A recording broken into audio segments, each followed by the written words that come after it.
One way that I often describe landscape architecture to family, friends who aren't in the discipline is it's really the design of all spaces beyond the building footprint. When you leave your house in the morning and you get to your job, everything that you see in between is landscape architecture. When I was a teenager and I was getting ready to go to college, I had never heard of this profession.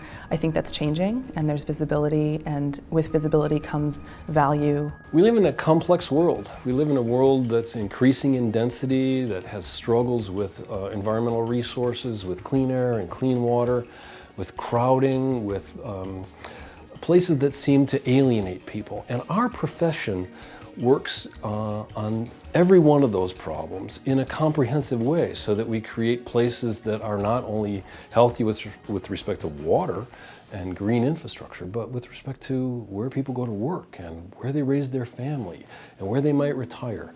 Places that help neighbors come together and know one another, and places that support the development of ties between people. I went to the University of Illinois without direction, without any major, and discovered this field called landscape architecture. It had within it elements of all the things I like to do. I love to draw and I love to be outside, and I thought I maybe wanted to be an architect, but I wasn't really sure.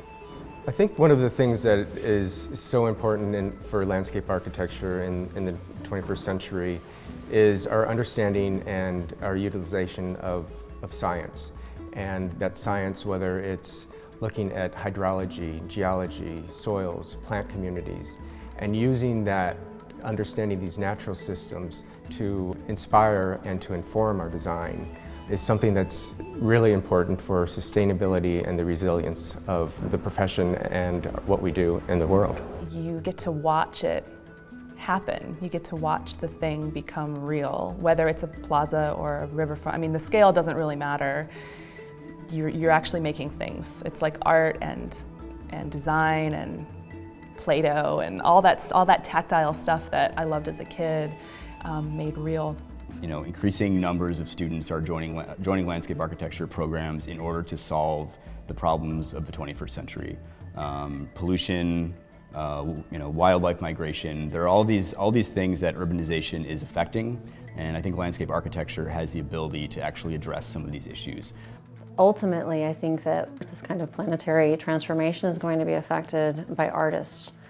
And artists don't ask themselves why they get up and they do what they're doing, they just do it. With all the urbanization everywhere and exploitation, putting back green space in cities and anywhere to remediate, it's very great for the environment, but also for public health. People get healthier if they often go to a green space.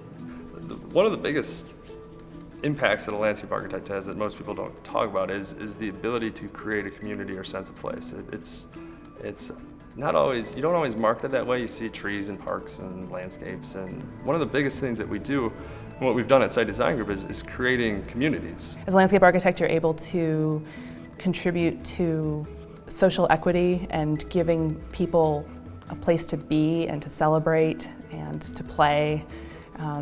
It's an amazing thing, and it happens at all different scales.